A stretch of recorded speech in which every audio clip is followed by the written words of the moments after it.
Ang i-oppose ng minority bloc based dun sa lahat ng dun sa last na napag-usapan namin ay yung death penalty bill, yung minimum age of criminal responsibility, yung postponement of the barangay elections, and the any move to change the charter.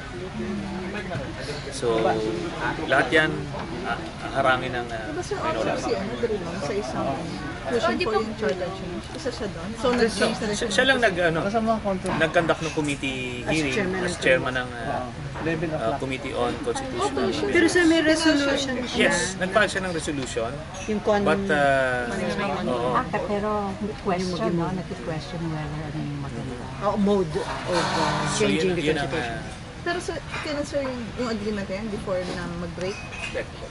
Yung Kailan naging kayo usap? Parang after the break. Kailan ba nag-break? Second week of March. Second week of March. March 15. Before nag So sir, malabong lumusot sa committee ni Kiko, consti amendments, yung federalism. Definitely.